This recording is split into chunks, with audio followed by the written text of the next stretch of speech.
Masih bersama kami di Bincang Sehati. Masa pandemi ini banyak stresor yang masuk, yang menerpa, yang menerjang, apalah itu istilahnya gitu ya dalam kehidupan kita yang membuat kita kadang-kadang stres, susah untuk senyum, susah untuk tenang, dan susah untuk bahagia. Makanya kita harus tahu gitu ya, pinter-pinter bijak-bijak untuk mencari cara gimana caranya agar bisa bahagia. Nah, untuk membahasnya gimana caranya supaya bisa bahagia terutama masa pandemi ini ya gitu ya, di mana banyak sekali permasalahan dalam hidup kita. Telah tersambung bersama kami ini di sambungan Zoom dengan Dr. Aimi Nugroho SPKJ, spesialis kedokteran jiwa dari National Hospital Surabaya. Selamat pagi Dr. Aimi, apa kabar?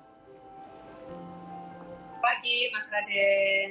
Oke. Baik, Mas Raden. Baik juga, terima kasih Dokter Aimi ya. Hari ini dokter sangat cerah sekali ini dengan bajunya sangat bagus itu. Oke, Dok, hari ini kita akan membahas bagaimana cara supaya kita bisa bahagia. Ini kan penting banget ya Dok ya, kalau kita ngomongin apalagi di masa pandemi Dok. Aduh, mungkin ada teman-teman kita yang mungkin ada PHK, ada yang kita juga nggak bisa pungkiri bahwa di masa pandemi ini banyak yang keluarga itu divorce akhirnya karena mungkin ya permasalahan ekonomi salah satunya juga gitu. Sehingga banyak ya stresor-stresor yang membuat kita jadi kadang-kadang udah oke, I'm fed up gitu ya, udah kayak menyerah gitu ya. Nah, untuk membahas gimana caranya bisa bahagia, yang pertama katanya dengan meditasi ini bisa bikin kita bahagia Dok. Gimana nih Dok? Ya, benar sekali Mas Raden. Jadi ada penelitian yang menunjukkan bahwa pada orang-orang yang sering melakukan meditasi, ternyata ada satu area di otak, yaitu prefrontal cortex, yang area depan kita ini, otak depan, nah itu yang fungsinya adalah untuk menahan diri. Ternyata pada orang yang sering melakukan meditasi, itu terjadi perkembangan yang signifikan di area prefrontal cortex-nya. Yang mana prefrontal cortex itu merupakan suatu area di otak yang berfungsi agar kita bisa mengendalikan diri, menahan emosi, dan juga menahan rasa marah. Sehingga ketika kita melakukan meditasi, tentunya itu akan membantu kita agar mood kita lebih terjaga, kita lebih bahagia, gak mudah marah, dan jadi lebih sabar. Jadi misalnya. Oke, baik. Oke, bermeditasi itu banyak sekali ternyata manfaatnya ya. Selanjutnya, setelah meditasi berbuat baik. Nah, kadang-kadang kan kita berbuat baik, aduh kayaknya ngabisin energi, tenaga, uang, dan lain sebagainya. Ternyata berbuat baik bisa bikin kita bahagia. Gimana nih Dok hubungannya antara berbuat baik dan bisa bikin kita bahagia? Jadi ternyata ada sebuah teori, namanya teori mirroring. Teori mirroring itu adalah ketika kita ini akan keadaan di sekitar kita. Ketika orang di sekitar kita bahagia, maka kita juga akan merasa bahagia. Sehingga ketika kita melakukan perbuatan baik kepada orang lain, maka itu akan menjadi cermin kepada kita, dan kita pun juga akan merasa bahagia. Karena ketika kita melakukan perbuatan baik, maka akan ada hormon endorfin yang keluar dari tubuh kita, yang membuat kita menjadi merasa lebih bahagia. Oke. Berbuat baik gitu ya. Oke, selanjutnya setelah berbuat baik adalah teman dan keluarga nih Dok. Nah, seberapa penting sebenarnya kalau kita berbicara tentang ring satunya kita, keluarga kita, teman sahabat kita yang bisa membuat kita bahagia Dok?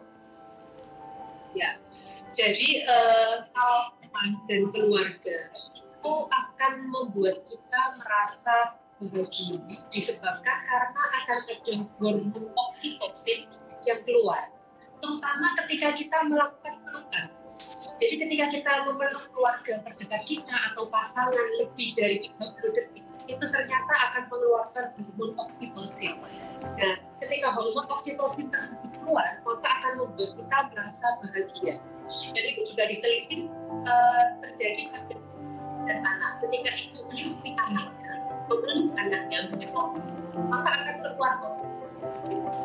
Itu sebabnya ketika kita berkumpul bersama keluarga dan teman-teman, itu juga membuat kita merasa bahagia. Ada sebuah penelitian menunjukkan bahwa ternyata yang menentukan kebahagiaan adalah apakah dia berfart, apakah dia dari universitas yang terkenal, apakah dia berada di pekerjaan yang level tadi. Ternyata ketika dia di orang-orang yang mencintai itu akan membuat dia lebih bahagia. Oke. Berarti memang teman dan keluarga ini menjadi sangat penting gitu ya dok ya. Kalau kita berbicara tentang bagaimana cara membuat kita bahagia seperti itu. Makanya kalau apalagi masa pandemi ini kita harus dekat-dekat sama teman sama keluarga kita gitu ya. Dekat dalam artian bukan harus dekat secara fisik gitu ya dok ya. Psikologis juga untuk mensupport kita gitu ya. Oke dok, selanjutnya adalah berjalan di bawah sinar mentari atau matahari gitu dok. Kita tahu bahwasanya kalau kita berbicara tentang berjalan gitu atau berjemur gitu, ini kan memang sehat. Apalagi kalau mungkin kita ngomongin vitamin D gitu dok. Nah ternyata ada hubungan apa sih dok ketika kita ngomongin berjalan di bawah sinar mentari yang bisa bikin kita sehat dan bisa bikin kita bahagia itu dok? Jadi memang ketika kita berjalan itu akan banyak vitamin D yang akan besar. Nah vitamin D itu sendiri membantu mengatasi depresi. Jadi ketika dan matahari selain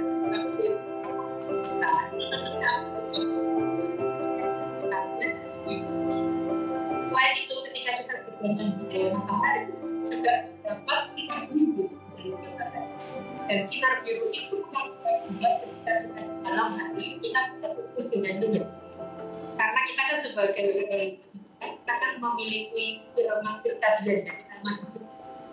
Nah, yang menentukan kita mati adalah sinar matahari mas. Karena kita matahari terserap, maka kita tumbuh. Oh ini saatnya kita bangun.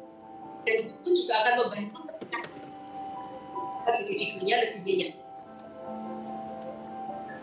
Oke, karena memang kalau kita berbicara tentang kesehatan fisik dan psikis gitu ya, fisiologis dan psikologis ini tidak bisa dipisahkan gitu ya dok ya. Kalau kita sehat gitu ya, otomatis kita akan berpikir kita bahagia karena kita nggak worry dengan kesehatan kita. Lain halnya kalau kita nggak sehat, itu pasti udah nggak sehat, nggak bahagia, duit tabungan bisa ludes gitu ya dok ya. Jadi kita harus sehat, salah satunya dengan berjalan di bawah sinar mentari. Sehat iya, bahagia iya. Oke dok, kita lanjut yang terakhir dok.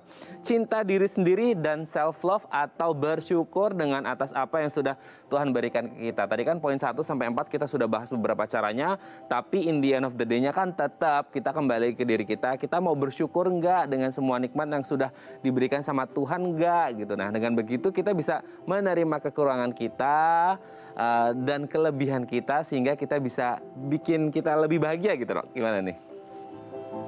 Ya benar sekali. Self love itu sangat mencintai diri kita sendiri. Kita egois. Mencintai diri kita sendiri. Bahwa kita menghargai apa yang sudah diberikan kepada kita melalui hidup kita kasih baik dan mencintai kita sudah baik. Nah saya mau membagikan self love mantra yang bisa kita lakukan di rumah dengan cara 3 yaitu thank you, sorry, dan I love you. Itu bisa Anda katakan kepada kita. Thank you, terima kasih karena aku sudah berjuang. Terima kasih ya sudah. Yang kedua, I'm sorry. Maafkan aku ya kalau kadang maafkan aku ya kalau kurang mencintai dan memiliki diri. Dan yang ketiga yang adalah mengasihi diriku seperti aku dan cintai. Aku akan berusaha menjadi diri. Nah itu bisa pemirsa lakukan di rumah. Thank you, I'm sorry, dan I love you. Itu adalah self-love. Oke, thank you, I'm sorry, dan I love you. Ini pelajaran baru, ilmu baru dari Dr. Aimee pagi hari ini sangat bermanfaat sekali, apalagi kalau kita konteksnya sekarang, pandemi yang belum juga usai, ini bisa membuat kita jauh lebih bisa melakukan self love, bersyukur, mencintai diri sendiri supaya kita bisa lebih tenang, damai dan pastinya bahagia gitu ya dok ya. Baik, terima kasih Dr. Aimee Nugroho SPKJ, spesialis kedokteran jiwa dari National Hospital Surabaya sudah berbagi bersama kami pagi hari ini. Semoga kita bahagia terus gitu ya dok ya. Dan kita doakan semoga pandemi ini segera usai. Terima kasih Dr. Aimee, salam untuk keluarga di rumah dan teman-teman di National Hospital Surabaya. Selamat pagi Dr. Aimee. Terima kasih, sampai jumpa. Sampai jumpa kembali. Baik pemirsa, selanjutnya kita akan membahas tema kita hari ini. Bagi Anda yang memiliki pertanyaan seputar tema kita hari ini, Anda bisa menghubungi kami di nomor 0212903264 atau DM Instagram kami di @bincangsahatidayatv. Kami akan segera kembali.